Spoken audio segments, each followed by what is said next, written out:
Gotcha. Did it tweet it out?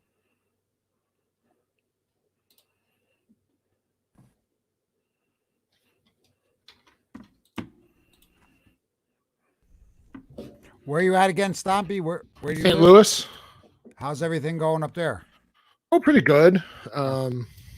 Is the virus catching on quick there? Or Yeah, I mean, it's here, but like not because it's the Midwest. It really hasn't hit us too hhard. Yeah. Yeah, Um, it's probably coming that way. yeah, I would imagine so. It's crazy in the city. I mean, we're 3 hours from the city, but oh my gosh, I don't even. Yeah, I can't imagine No. all of that going on down there or up there. That's bananas. It's something. Now we got it. Now the governor just did a thing. As of tomorrow, everyone's got to wear a mask in public. Probably the smart move. That's the link right there, Stompy. And now I gotta tweet it out. I gotta make a creative tweet. I'm not good at this on the spot.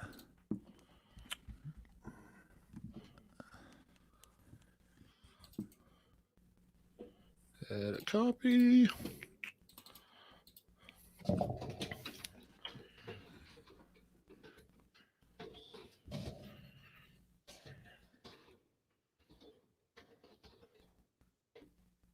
But you mentioned marijuana. There may be some consumption of marijuana going on. I mean, I don't do that, Paul, but No.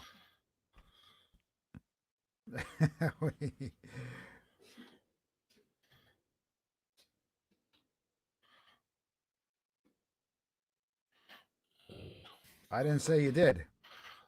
I'm joking. I have literally, I mean, you can judge me all you want, but I've literally been high every day of this quarantine. Nice. I wish I had some to help you out. Well, and it was just because I was working 10 to 12-hour days for like, it was something like 20 some odd days straight. And I was like, I need to find a way to relax. And that was the quickest way to relax when I got home before I went to bed. Yep.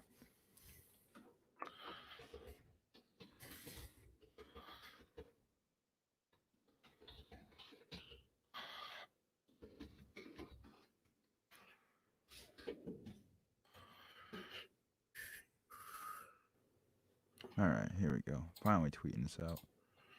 Got it.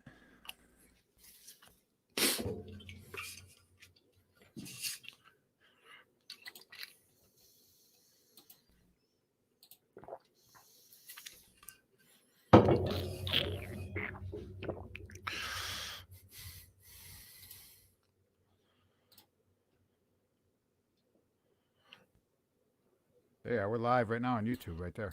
Yep. Yeah, dude, that's why I just tweeted it out. Yeah, let me get this out real quick.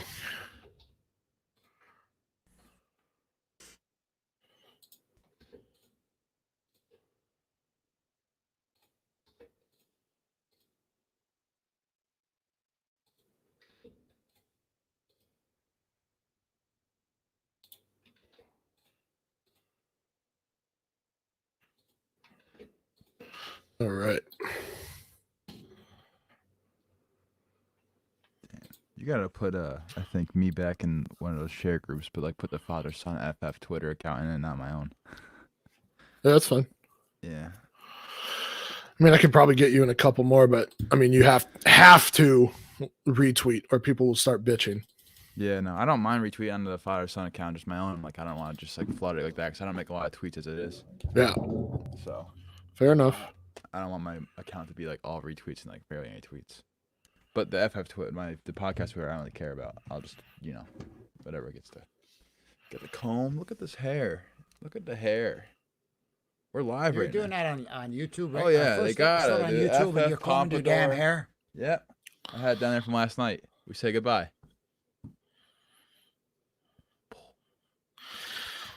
You are such a bro.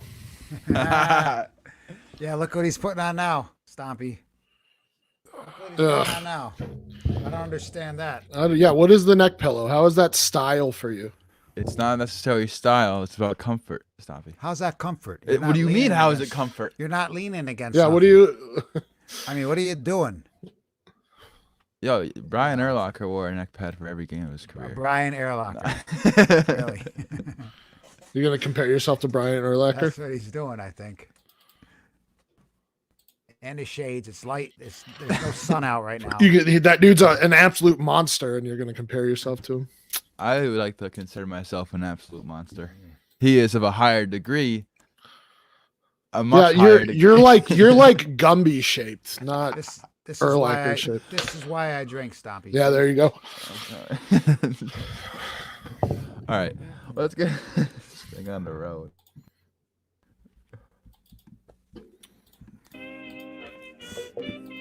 Old school Paul, new school Justin. Man, y'all still going to school though. Sit down, listen up. Father, son, y'all think it's just another one. Fade the beta, they be grading players, all it's done is made the piper pay me, and they've been grinding lately. Up late, hit the waivers, don't hate the player, hate me. It's just a Game Boy, never gifted one on Christmas. Instead I asked for ships to hit everything off my wish list. Check the litmus, do y'all really not get this? Hit this triangular shaped button, I don't want you to miss this. But I guess that's really none of my business. Me risky free, cruise with Paul and Justin just listening. Yards after contact and catch, that's a lot of distance. The kind of info make me wanna blow opponents' kisses. But I gotta be clear, there is one key difference. Relationship is deep in this vein of ellipses. Like how Justin agreed to washing all the dishes. I'm just grateful Paul turned the miss into the misses. Father, son, pie, get down on the get down. If you don't get it now, then get out. Father, son, pie, sit down and get rich now. If you're not feeling it now, then get out. What's up, everybody? Welcome to the Father Son Fantasy Football Podcast, and we are live on YouTube. What's up, everybody? My name is Paul. You just said your name was Paul. I'll say it again. All right, my name is Justin, and we are on YouTube now instead of Twitter because Twitter always lags. And we're joined by the one and only Stompy. Long time no see. What's going on, Stompy? Yeah, boys. I missed you guys. You're getting all high and mighty over here. Got jerseys in the background. Justin's wearing his stupid glasses. Neck pillow. What's the neck pillow? I don't even know what the neck pillow is. And you guys got like lights in the background. You got this whole lights. Production, and We're starting. getting big time on me.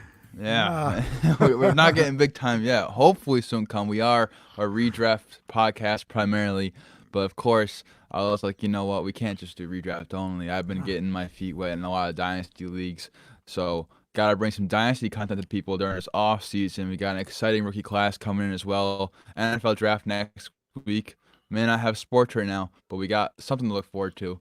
You got Dave Gettleman's right here in front of me. Basically, your analytics. Right, you got your Big 10 subject binder full of paper. Where's my binder? I mean, Dave Gettleman, you didn't see his picture? Where's my binder? Well, you got one upstairs probably. You know, he's got no computer knowledge really, just has his big old school notes kind of thing. It's not exactly a pretty situation for your Giants, but at least I have a team that I like. I don't trade. We're teams having every an year. intervention soon with that. I don't trade teams every year because you pick a team, you think they're going to win 10 games and they win like 3. Whoa! So We're having now an you're gonna intervention. change. No, I do now that I think about it. The last time I was on here, we were talking about you changing over to the Browns and Yes, being a Yeah. Browns Stompy. fan. Yeah, Mhm. that's And right, I- Stompy. Get I on. was very I was skeptical of Baker, Oh, yeah. and I think I was right.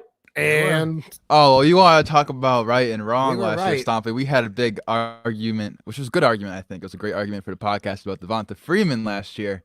listen, I was with, hey, well, yeah, you got a lot right last year too. Lamar Jackson, come on, high five on Lamar. do I Jackson. have to high five? Yeah, high You five. can't- Look, none of us are For going to people be who- right about look everybody. At Dave Gettleman and his 10 subject binder. Yeah. Okay. No, That's you.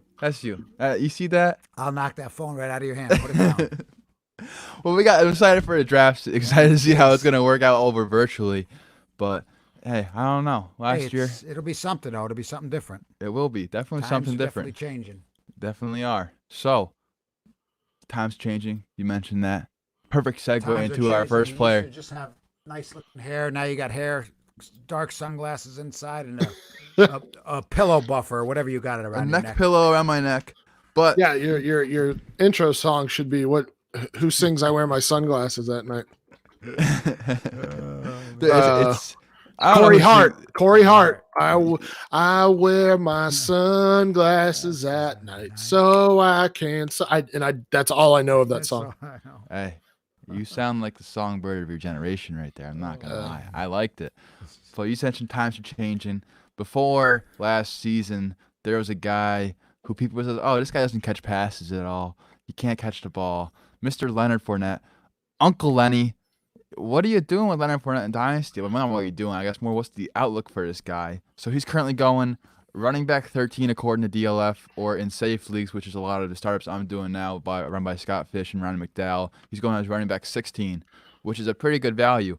So 25 years old, a little past the age apex for running backs. He's coming off a season where he had 100 targets. Are you drafting him at that price stat? Are you probably passing on him and going other routes? I know Austin Eckler's kind of going near him. I prefer Austin Eckler to I would Leonard take Fournette. Austin Eckler.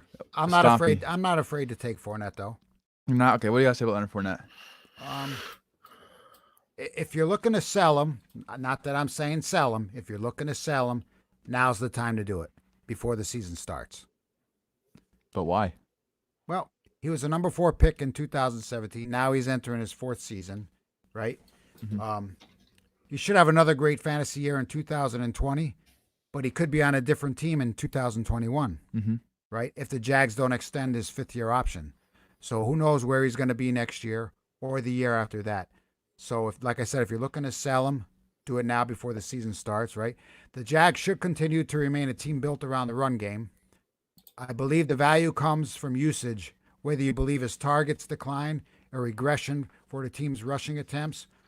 But Fournette gets enough usage to produce at a high level. He did have a good year this past year. He had over 100 catches in a pass. No, yeah, he had 100 targets. 100 targets in a pass game. So it's up to you if you want to sell him or not. Yeah. Stompy, can you help shed some light on Leonard Fournette? I personally like the price right now at running back 16 because he gets the opportunity. I would definitely take Eckler over him, though. Well, yeah. Well, I would too. Yeah. If Eckler's there on the board and Fournette's there on the board, I'm taking Eckler over Fournette. In my most recent startup, I was sitting there, and Eckler was gone around earlier, so the 5th round. But Fournette was there, and Aaron Jones was there, and I was debating back and forth between those two guys. I decided to go Fournette, though, because still, you see Jamal Williams still getting work, and I think at the end of the day, Fournette's going to have more volume. The only thing with than Aaron Fournette Jones. is he got the volume, but I just got to ask you this. Don't say injuries. Where are the touchdowns? Well, that's exactly what happened. Last Where are season, the he had Well, 4 no, I mean, carries. That should be. I think you're focusing on it the wrong way, Paul. That is the right thing to focus on, but I want you to think about this. He had 3 rushing touchdowns for 265 attempts, carries. That is well below that touchdown percentage is well below average for the NFL. But here's the thing with Leonard Fournette, he was still the RB7 despite only scoring 3 touchdowns on the season. That's true. So you have to, you don't have to, but you should expect positive regression for Leonard Fournette. And if he continues to get that type of usage, which I don't know why he wouldn't at this point, then you have to believe that he can be a top 5 running back this season. The other thing that was nice about Fournette last season is he was healthy for like the first time in his career. Yep. He didn't miss one game, but he played 15 games, which was the biggest roadblock for me with him was like, I just don't want to deal with the injuries and some of the other issues around him in 2018. So I think he's a buy right now, honestly. I mean, at RB16, there's nobody on that team that's going to garner that many touches right as of right now. They're going to continue to lean on the run. Not on that team, but like I said, who knows where he's going to be in 2021. That's fair. You have and you have to question running backs on their second contracts anyway. Now he's getting to the point in his career, and I believe we're on year 4, where you do have to think about 2-3 years out. And especially because his per game usage is extremely high. Sure. it's not exactly Ezekiel Elliott, but he's still getting he was on pace for or broke 250 carries, 260 carries in 2 of the last 3 seasons, and he was on pace to do that in 2018. So you have to expect another 250 plus carry season. He was heavily involved in the passing game, 100 targets. So, I mean, I would still expect him to get like 80-ish targets. So you're looking well over 300 touches probably this season. And the way he runs, he's a bruiser. Yeah. He's not a missed tackle guy. He's going to just blow through tackles, and that's the other issue. So while I think he's a buy right now, you do have to be wary that in 2 or 3 seasons, he could be Todd Gurley and just fall off the face of the planet. But for like win now teams, I think his value is low enough to buy because I think you're going to see positive regression and a potential top 5 season. But at the very minimum, I think a top 10 season if he's healthy. Yeah, I think redraft purpose says he's got to be top 12 for you because you mentioned the opportunity he had last year. He was second among all running backs in opportunity share behind McCaffrey because, McCaffrey didn't really come off the field at all. And 100 targets for Leonard Fournette is kind of crazy because you don't really expect it to see a guy like Leonard Fournette get those targets. But he did. And you mentioned the positive touchdown regression probably happening this year. He had 4 carries from the 1-yard line and didn't score on any of those. Well, he scored on, I think, a 1-yard touchdown, but he had 4 carries on the 1-yard line where he didn't score. Maybe if you run that simulation like 100 times, he's going to at least get 2 of those. You add touchdowns. Touchdowns score fantasy points. This guy should have, I would take a bet, above 5 touchdowns this year, just based on the positive regression. And when deciding between him and Aaron Jones, it's kind of like the opposite end of the spectrum. You have a guy who had 19 touchdowns last year, who you're probably going to see regress down back to the mean, whereas Fournette's going to go back up to the mean. So I better have Fournette than Aaron Jones in dynasty purposes because they still got Jamal Williams there, and there's games where Jamal Williams still had 10 touches. So give me the workhorse Leonard Fournette over Aaron Jones. I think Aaron Jones is very talented and better at football, but like, In terms of redraft, maybe, but in dynasty, I don't know if I would do that. It's tough. It's like flipping a coin, though. Both the same age. They haven't extended Aaron Jones yet either. And there's a report from, I think it was the GM of the Packers, something like that, saying how Jamal Williams is the best pass blocker on their team, and they love him. And he absolutely is, even though there were times last year he looked terrible. Yeah. The biggest concern for Aaron Jones is, and I'm sure, I think you mentioned it. I didn't necessarily hear it, but that he is due for regression in terms of touchdowns. Yeah. And I'm trying to look up. Yeah. I mean, if they also add like a Denzel Mims or Jalen Reagor in the draft, that's going to hurt down overall volume. I don't necessarily. And Adams missed a lot of games last year too. Right. I was talking about this on Superflex Super Show yesterday. On the surface, the perceived value for a wide receiver 2 on Green Bay is relatively high because we've seen Aaron Rodgers support top 24 wide receivers. However, I think this offense in Green Bay right now is going to be pretty balanced. They ran a decent amount last year. It still threw 520 times, 530 times, something like that. But I just don't know if the volume is there for a second wide receiver or a second pass catcher in general in Green Bay. Yeah, I have to see. I think. But anyway, I think about that today. Yeah, that was a tangent. So, but with Aaron Jones, double-digit touch. Did he have 19 touchdowns? 19, yeah. I think he had 19 touchdowns. When was the last time we saw something like that? Me and Madden. I think. Yeah, right. Yeah. But I mean, you have to think back to like LaDainian Tomlinson to remember like those type of numbers. Oh yeah, so he had 19 total touchdowns, 16 on the ground. Yeah. We just don't see that a lot. I mean, and it's not like he got a significant amount of attempts in the red zone either. He scored a lot from out. So that's one thing where it's like, okay, I think Aaron Jones is going to regress in the touchdown category. How much, I don't know. But he very easily could go from 19 to 10, still be extremely productive. But you have to kind of figure out the balance there where okay, how much do you think he's going to drop in terms of touchdowns, and how much do you think Fournette's going to pick up? Yeah. And then not to mention the fact that Leonard Fournette had 100 targets, he had 30 more carries.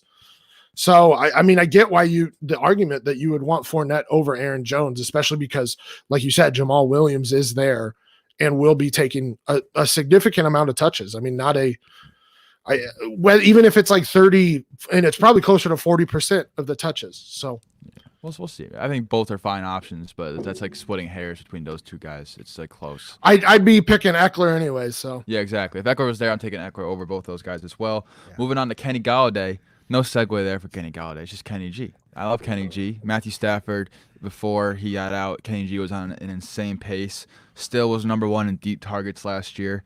And Matthew Stafford lit it up. We talked about this with Aton when he was on the show, how he was on pace for QB2 in fantasy. Mm-hmm. Galladay is 26 and a half years old. It's older than people think. I don't know if I'm necessarily buying him in Dynasty unless I'm contending. And we're not talking redraft, we're talking Dynasty. But redraft, I'm saying he has the ceiling to be a top 5 wide receiver this year. So I love Kenny Galladay. But he's currently going as the wide receiver 13 according to Dynasty League Football and also in safe leagues. So at that price, are you drafting this guy or are you passing and going somewhere else, Dad? No, I'll draft him. Look, he's big, he's fast. I feel like Stafford is a good QB to have in fantasy because he's not afraid to throw it up there for Galladay to get at it. He's such a big frame. He can get up and grab anything, right? He had a career year, and Stafford only played half of it. He broke 1,000 yards, right? There is room to grow in 2020. A strong season, but capable of a target rate was only 74%. He's still a great value for the upcoming season with Stafford returning, who ranked number 1 in percentage of pass attempts over 20 yards. So I think Galladay is going to see plenty of downfield opportunities and see a significant increase in quality targets in the year 2020. Yeah, I think it's a safe bet to say that Matthew Stafford's coming back healthy. Is better than how many David more Blau. years he's got? I mean, it's a good fit for Galladay because, like I said, he can chuck it up there, and Galladay's so big, he'll go up and get anything. Yes.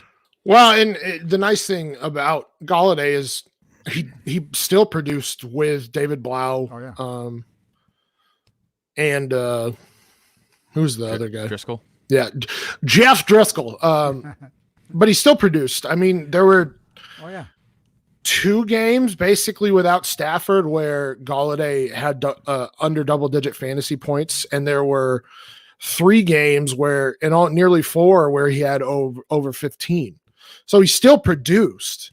He's a good, the thing is, he's extremely athletic. He was good yards after catch. And like Paul said, he's a good 50-50 ball guy. Sure. And now you get Marvin Jones back healthy. You get Kerryon Johnson back, and if he stays healthy, who knows? And then you get Matt Stafford back, who was on pace for the best year of his career. Yeah. So the funny thing about Galladay is that everybody was concerned about the pass catchers after they hired Darrell Bevell as the offensive coordinator, but they actually Bevell opened up the playbook for Stafford and for those wide receivers. And I mean, the result was Galladay having the best year of his career today. Air it out, baby. I love it. I'm Darrell Bevell, a lot of rush attempts, but also lots of air yards. And Galladay was one of the few air yards kings last year.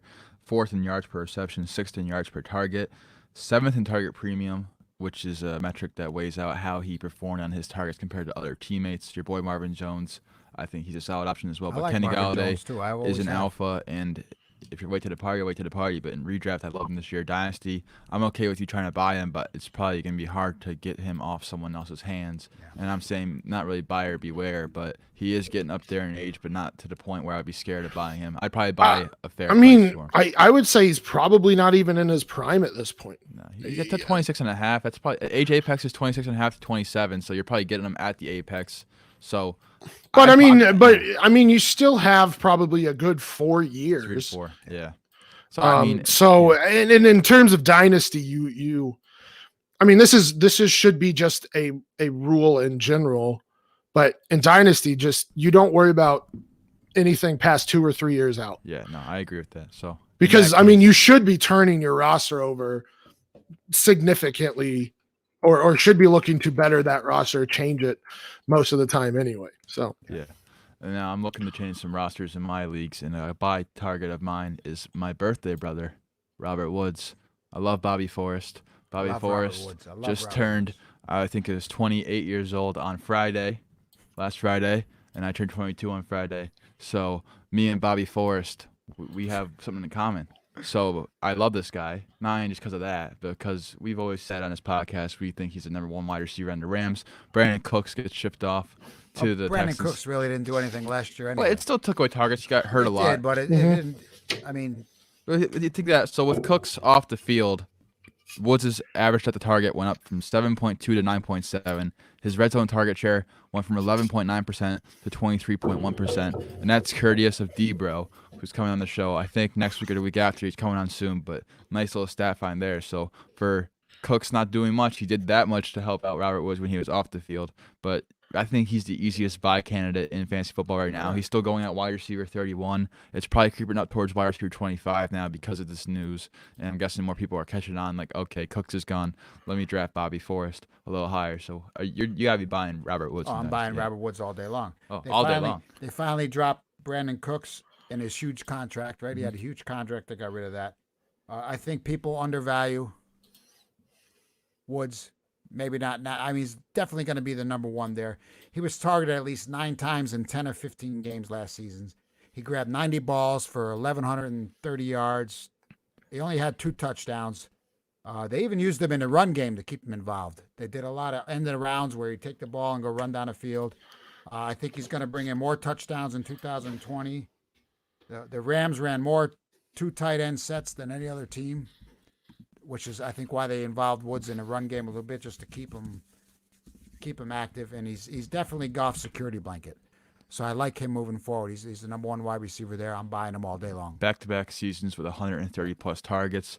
Him and Kupp, both very good options. I think Kupp's more of a safety valve for Jared Goff. I would take Woods over Kupp all day long. Well, you don't have to. That's the thing. You don't have to. They're right next to each other. No, because Kupp's going around wide receiver 18, wide receiver 17. You got Woods going a lot of receivers later. I would definitely take So, Woods all day. Stompy, what's your take on Robert Woods? I know you love Bobby Forrest as well. So, I mean, I've made it abundantly aware how I draft in startups, especially really just in any fantasy football. I always go RB heavy first. So I go 0 wide receiver. Especially like super flex, where I'll go 2 or 3 running backs, 2 or 3 wide receivers or quarterbacks, and then I get my first wide receiver like in the 6th or 7th round at the earliest. Who would you get? That's who's Calvin. there? Well, and that's where maybe. that's where Robert Woods comes in. I mean, he is extremely undervalued because last year or in 2018 he was the wide receiver 17 in points.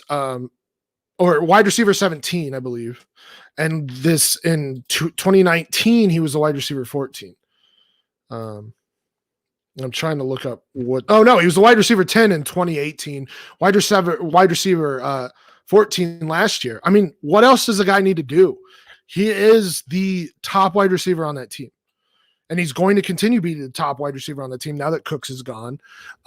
Yes, like Everett and Higbee will be more involved, but you don't have the running back that's going to take that many targets. I still would expect Robert Woods to get 120 plus targets, and he's been ultra efficient is in the last 3 seasons with those targets. So, I mean, I'm getting him as my wide receiver 1. It's like around like him and Boyd and Lockett, that kind of area. But if I can get Robert Woods as my wide receiver 1, in the 6th or 7th round, like I'll take that all day because he still has the potential to be a back end wide receiver 1.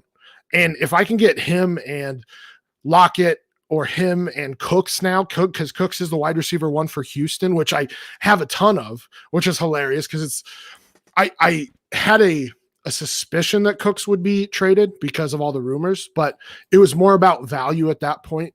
He was like the wide receiver 47, according to DLF ADP. I think you're going to see him do well in Houston too. Oh, I agree. Now with Hopkins gone, I think he's going to. Yeah. But I mean, both. Woods and Cooks were extreme values. I think their values jump a little bit with Cooks going to a different team. But having like I said, a wide receiver 1 or a potential wide receiver 1 that I get in like the 6th or 7th, I love that because I'm already in win now mode where I'm like, I can get 2 or 3 wide receivers that could very easily finish top 24 here. And I already have 3 potential top 12, top 16 running backs and 3 quarterbacks. I'm ready to win right now. And that's what you should be doing in Dynasty. So that's why I like that strategy, because I get very startable wide receivers late. Yeah. I mean, even in that strategy, you can get a Calvin Ridley and then take a Robert Woods, and then your team's just like, oh, okay, I got 2 top 20 wide receivers plus the running back, so I love that. Robert Woods was 2nd in yards after the catch last year, 8th in receptions, 8th in targets. He was also 1st in the league in cushion, which is how much room the defensive backs give this guy when he's running his routes and stuff like that. He was in the slot 30% of the time last year, had a 70% catch rate on 55 targets from Jared Goff, who I know you like stomping, but he's not the most accurate thrower in the world. And that's 106.5 QBR when thrown to in the slot. So I like to see how he gets moved around, can also be used out of the backfield, like you mentioned on his end arounds. Now, we don't have it on the show sheet, but do you think this also improves Cup's value as well, or you think it kind of stays the same? I think it's more of a safety valve for Jared Goff.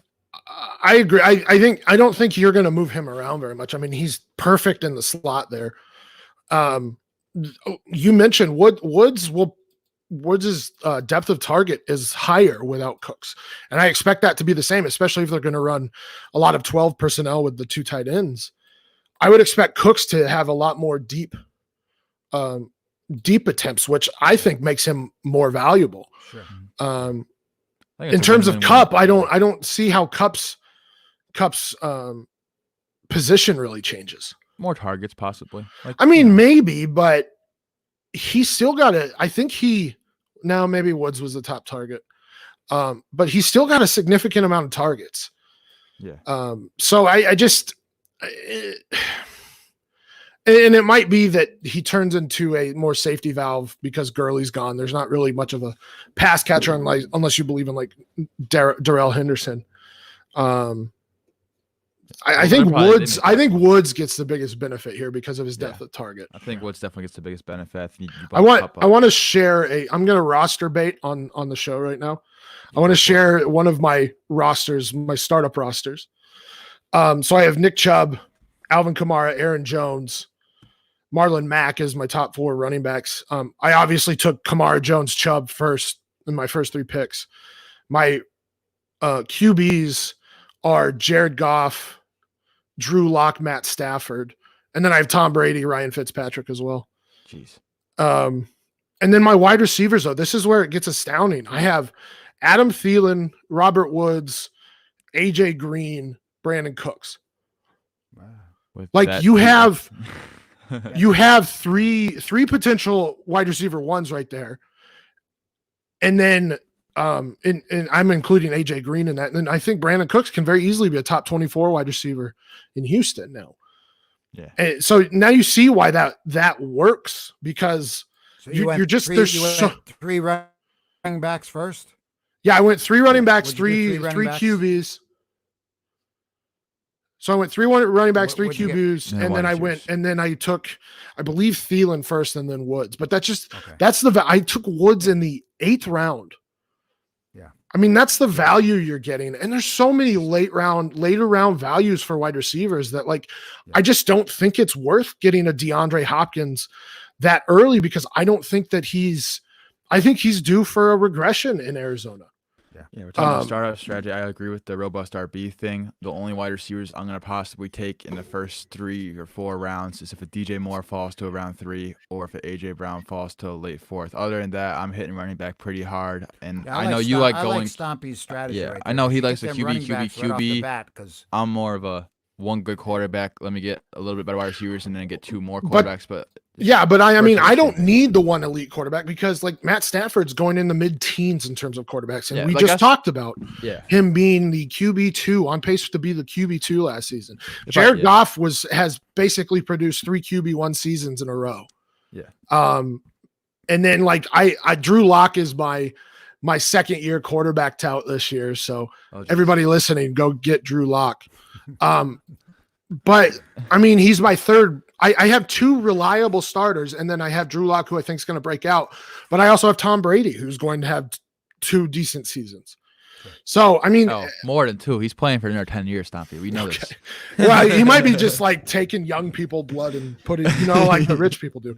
But yeah, I mean, the idea being that, like I said, especially at wide receiver, there's just a lot of value because let's be real, AJ Green, when he plays, is a wide receiver 1. I mean, the last time he was healthy, he was putting up wide receiver 1 numbers.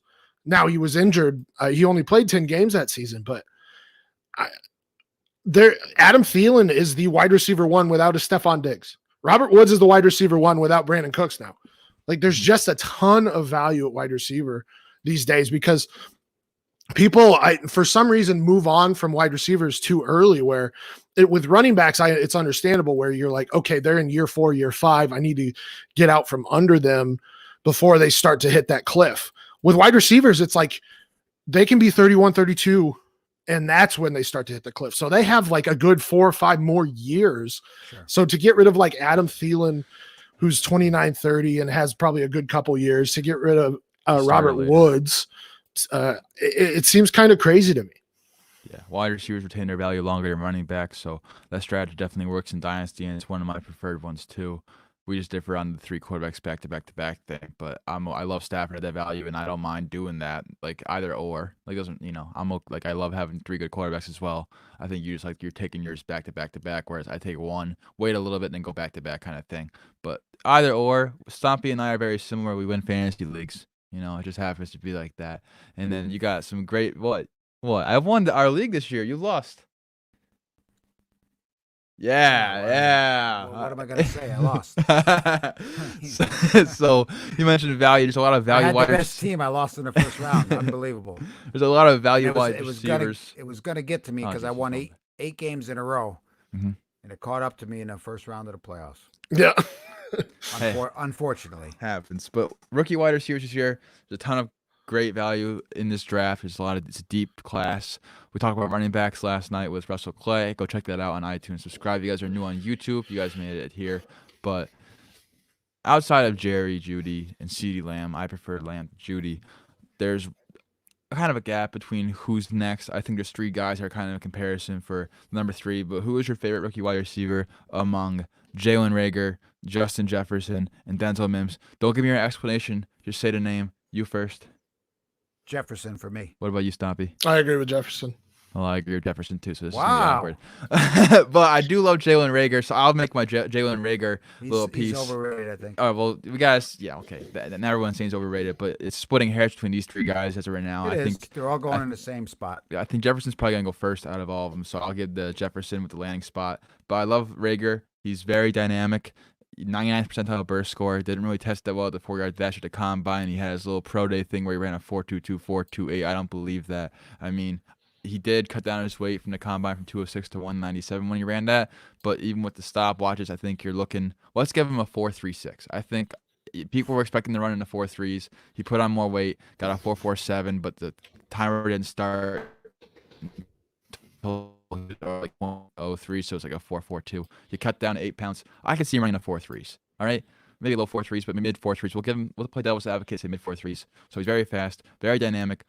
Same kind of tout with Cam Akers. Bad situation. He had a very bad quarterback situation at TCU. So I'm interested to see where this guy lands. There's mock drafts having him going to Minnesota. There's mock drafts having him go to Green Bay. And now since Twitter's really kind of hyping this guy up, I can see him being the one that slips and falls into the late 2nd round kind of thing. But draft capital is going to be important for these guys. Sure. And I agree as Jefferson, but I want to hear your Jefferson and Stompy's Jefferson reason why as well. He's coming off a huge 2019.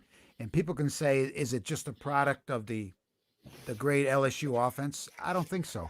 I mean, one thing he does is he struggles against man-to-man coverage. It's going to be a concern at the next level.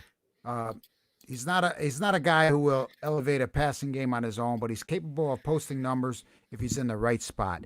In the right spot, I would love to see this guy go to Green Bay and help Aaron Rodgers help him out in his last couple of years. I think that'll be a great spot for Jefferson. All right, hold on. So would you rather see Jefferson in Green Bay, Stompy, or Philadelphia? I think Philadelphia is the ideal landing spot for him.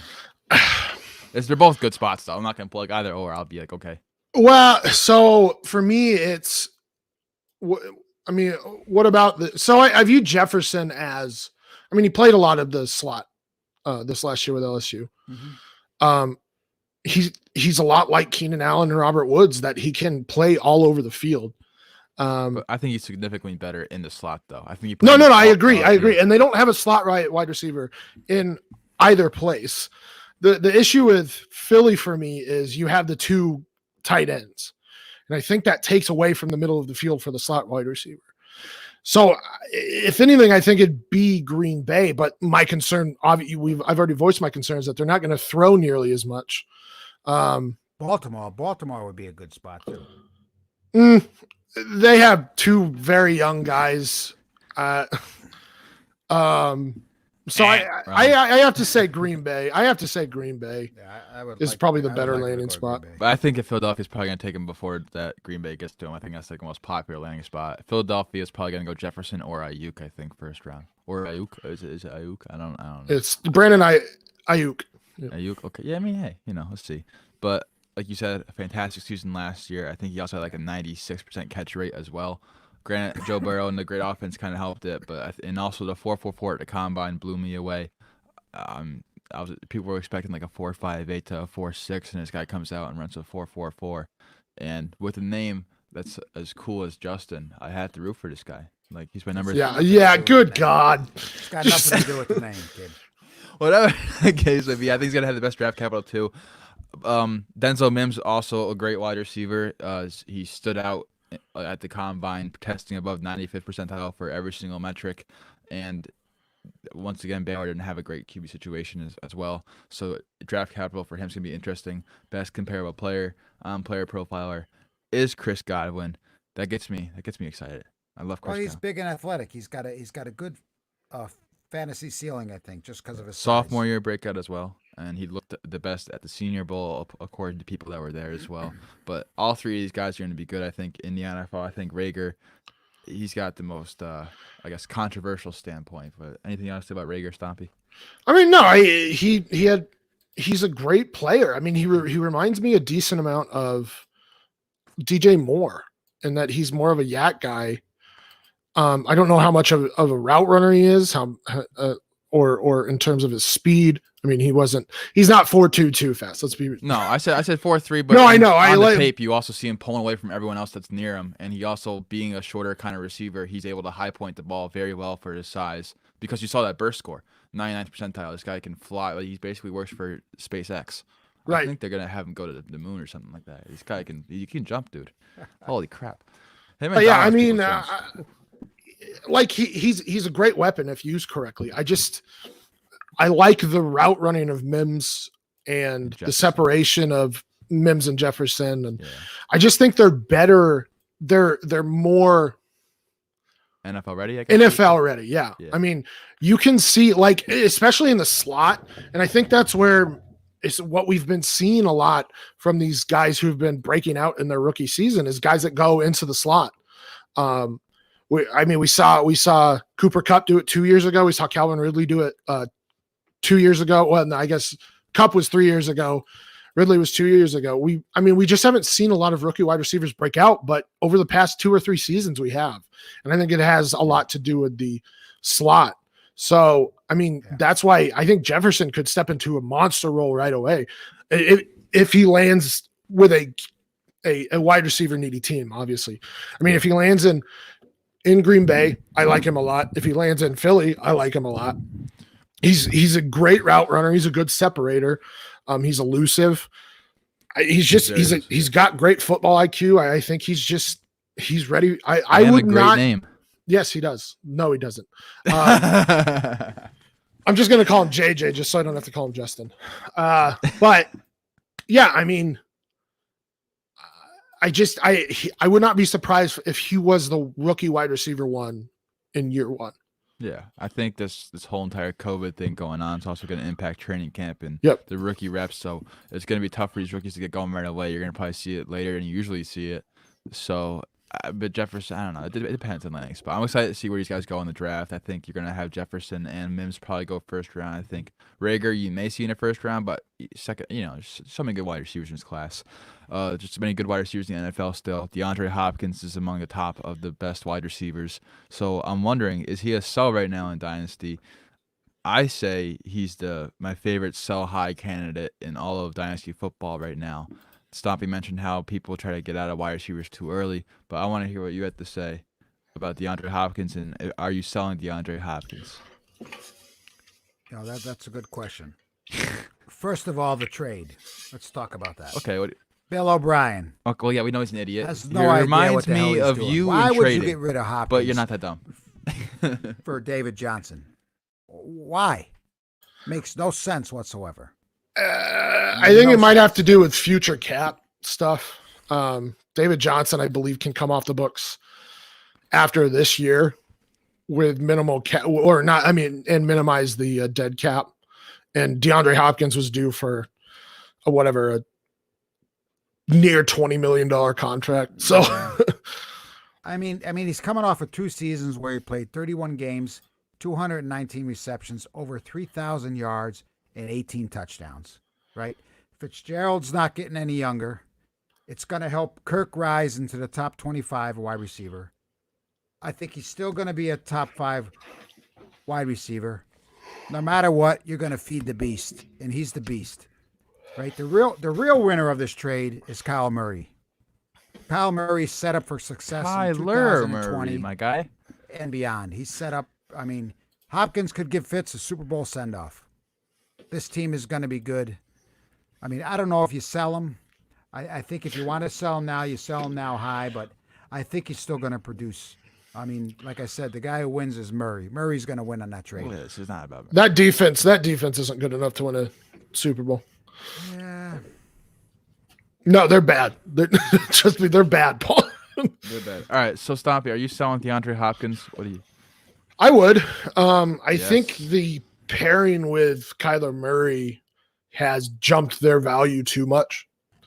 I don't even know if it's jumped Hopkins' value, but he's still like the wide receiver 2 right now, and I don't know if he can get enough targets to do that because Kyler was 9th in attempts last year. Now they didn't throw it a ton, but they threw it a lot. Yeah. And they had 109 targets to Fitz, 108 to Kirk. And then after that, it kind of fell off a cliff. And David Johnson was actually 3rd, I believe, with 47. I don't know where the targets are going to come from. I mean, sure, he could get 120 targets easily, but he's needed 140 plus to be where he's at. So I just fear that That's a good point. he's not going to get the targets and the production necessary, especially with like 4 wide receivers a significant amount of the time. So that's my issue. Like, I still think he's still probably a wide receiver 1, but if you can get like a Galladay and 2020 first, I would be selling Hopkins right now. No problem with that whatsoever. You sell this man. And now I love DeAndre Hopkins. I love him like a brother. Me and him, we've There's been another to many brother for lunch you. dates together, and we share a really close relationship, as I have him across a couple of dynasty teams. But it's time for me to part ways with DeAndre Hopkins in dynasty. It's just the time is now. He's going to be 28 this season. We mentioned the shortened training camp most likely because of this whole COVID thing. He's changing teams. Typically, when you see a wide receiver change teams, it takes a year to get adjusted to the new offense and build some chemistry with the quarterback. And he's still going in the first round in FFPC ADP. He's the wide receiver 2, Stompy mentioned, in DLF ADP. So you're able to sell this guy at that kind of value and reap in the benefits. So I'm selling him for Miles Sanders plus. I'm selling him for Austin Eckler plus. I'm selling him for Kenny Galladay plus, like Stompy mentioned. So you can just get a lot for this guy right now. And sure, he's going to perform at a high level, I think, for the next 1 or 2 years. But if you try to sell him a year later, it's going to be a year later. People look at the age, like, okay, he's 29 now. You're not going to get as much for him. You can capitalize on the value right now, I think. And he's still, like, to proceed, I think he's going like 9th overall right now in Superflex. So I love selling this guy. I mean, I'm trying to sell him in my one league I have him left in. I don't know. I may try Galladay in the first. I'm trying to get Miles Sanders and more. I tried for Joe Mixon and Miles Sanders, but unfortunately that didn't work out that well for me. But I'm just trying to get running backs for this guy because I want a running back who's young, not on their second contract yet, or maybe just starting their second contract, get a guy like that, or rookie picks. but I'm not trying to do it only for rookie picks because they're still unproven talents. But this year's running back class is enticing, so I'm selling him. And if you can get like the 201 in a rookie superflex draft or a 202 thrown in on top of what you're getting, I think I love that because that's the range where I'm taking Jalen Hurts in every one of my rookie drafts. Oh, I love Jalen Hurts. I loved Lamar Jackson. Stompy loved Lamar Jackson. I know Stompy loves Jalen Hurts, baby. It's all about the Konami code. My QB3 in this class. Herbert's going to be a better quarterback. I mean, it's very well in the possibilities. I'm not. Justin just left. See you later, kid. Listen, He's got to go to bed. It's bedtime for him. Hurts has the highest ceiling of any of the quarterbacks in this class. Sorry, I'm back. He also has the lowest floor. Yeah. Yes. Like it could be. I mean, you're taking a shot. Like Lamar was a better passer coming out of school. I'm not saying Hurts is a horrendous passer, but his motion definitely needs some work. I think he's a project. I think that if a team is going to take him, they are going to do it knowing that he is a project. He probably won't be ready for a couple years, and they would have to build around him to make it work. I agree. I would take a shot in this class because I don't necessarily love rookie wide receivers. I've never been a guy to do that because, like I said, people move on from players way too quickly, and you can buy those players for a lot lower value than you get when they are picked. So, that means like in superflex drafts specifically, there's about 4, maybe 5 running backs. There is 2 wide quarterbacks and 2 wide receivers I would be taking ahead of Hurts for sure. Mm-hmm. And then I would start thinking about taking Hurts in the like 1.08 to 1.12 area in superflex. I think the thing you're getting with Jalen Hurts is the rushing upside, and he has, like somebody mentioned, the highest ceiling out of anyone in this class, and that's what I like to see. So if he were to say a quarterback injury happens and he were to get a start, he has top 12 upside just like that. And I'm going to plug him in my lineup over, say, a Justin Herbert, who doesn't have nearly as high as a ceiling because he has the ability to put up top 12 numbers any given week he's on the field because he presents like a 50-yard rushing floor. Plus, who knows what he can do. And you're seeing more and more teams go for the athletic quarterback look rather than just a pocket passer. And I think the wave's just going to keep on happening. Kyler Murray, Lamar Jackson, you're now going to see Jalen Hurts. But as you Stompy mentioned, he's kind of more of a project. But crazier things have happened. I wouldn't be surprised to see this guy as a starter next year, not this coming year. But there's talk of him going to Pittsburgh behind Big Ben as a backup. Pittsburgh, I can see the Patriots drafting him. Yeah. I mean, if he gets drafted in round 2, this just bumps it up even more. The Herbert hype train continues to gain steam. No, it's all smoke screen. It's smoke screen season. It is smoke screen. Yes, it is. Whenever April hits, it's smoke screen. Miami might trade up to get him. You don't know. I think he'll either go to Miami or he'll go to Los Angeles. Yeah. I mean, either one. I think Miami's going to trade up to get him. You watch. The talk was they're going to take Tua. Now they're going to take Herbert. Watch. You can't keep reading everything you're seeing, bro. The draft's a week away. You got smoke screen season. Well, we'll have to wait and see. I think that Tua's going to go to the Chargers at 3. I think I see that trade up. Hopefully they make that trade up. And then I know that Miami's been talking to Jordan Love a lot as an upside quarterback. So it's going to be an interesting draft to say the least. It's going to be. I know the Patriots also like Herbert, but we'll see where he goes. But Jalen Hurts, I think, is going to be a nice little steal of the draft for any team that gets him. And that's going to do it for the show today. But Stompy, before we get you out of here, favorite buy candidate across Dynasty leagues. I had this on the show so you had time to prepare. No. I know. I listen. I can't pinpoint one. All right, give us 3. I'll just list names: Robert Woods, Brandon Cooks, Paris Campbell, Preston Williams, N'Keal Harry. Yes, sir. Justin Jackson, Boston Scott. Mm-hmm. I'm sure there's a lot any more, upper tier guys that you would probably pay up for right now. I think Matthew Stafford's a great buy low candidate for quarterbacks, but any. I like Alvin Kamara. I think a lot of people are sleeping on Alvin Kamara. He only had 4 touchdowns last season. In the previous 2 seasons, he had 13 and 18. Yeah. So he's due for some positive regression there. That's probably the guy that I've argued for. I don't know how much buy low is. Austin Eckler, actually, that's a good one I could talk about. I picked him at 2.07 in a Superflex startup. You don't have to So do that, Dad. You could probably get him in the third or you fourth don't round, have to but- do but that. Stompy I did did to it make a statement. because I didn't. I did it because when I look at the board, I'm like, I just the floor and the ceiling for Austin Eckler this season is high. I mean, the ceiling we know is like the RB2, and he was, I believe, he was the number 5 fantasy point producer out of all the positions in his first 4 games without Melvin Gordon. And then he was the RB7 after Melvin Gordon came back. So that tells you what his floor is and what his ceiling is. And I think I couldn't agree with you more. I love so. Austin Eckler. Yeah, I think Austin Eckler very, very easily could be a top 5 running back this season. Sure. If last year was any indication. My dad's love for Jimmy Graham translated to his love for Matt Ryan, and now it's translating to his love for Austin Eckler this year. It looks like to it. get him in every draft. Oh, Melvin Gordon too, by the way. He's the Broncos RB20. fan. According to DLF, he should be. I mean, he's going to be the starter. He's probably going to get 60+% of the touches in Denver. So, I mean, he could finish as an RB1 and going as an RB20 right now. So, yeah, very well could. I like that. Stompy, for people that don't know where they can find you on Twitter or what you do in the fantasy industry. yeah. I'll give you a chance to shine right now. Go for it. So, I'm at FF Stompy on Twitter.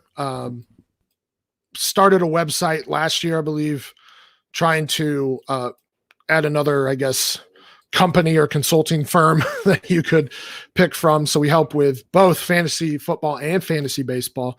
Go check us out. It's ffmerks.com. Check out what we offer there. I'm on Dynasty Diagnostic, which is on the Dynasty Trade Calculator feed of podcasts. Superflex Super Show, which is on DLF. We also started a flagship podcast for FF Merks. It's just the FF Merks flagship. So yeah, you can kind of find me everywhere. You're busy. Busy, not wearing a leotard. Thank you for coming on the show, Stompy. A lot of fun. Yeah, per we missed you, usual. Stompy. Glad you're back. Hey, it's good to talk to you guys again. I mean, I always am giving Justin a little bit of shit, Well, you but it's should nice to anyway. see Paulie. I do. I give him shit all the time. Good. Keep it up. Guys, keep it continuing. Wow. All right. well, Anytime you want to come over Thanksgiving, let me know. I'll fly in, fly you out, eat some food, smack. You're around a little bit. you're in the northern part of New York, right? Yeah, you could say we're upstate. You're upstate? Yeah. Shit, I'll just come there when the apocalypse starts. See, there you go. You're more than welcome. We'll gang up on this kid over here. Yep, that's fine with me. I'm going to be Yeah, bunking with I like Stompy. Let's get it. Be ready. That's going to do it for us today. We'll see you guys next time.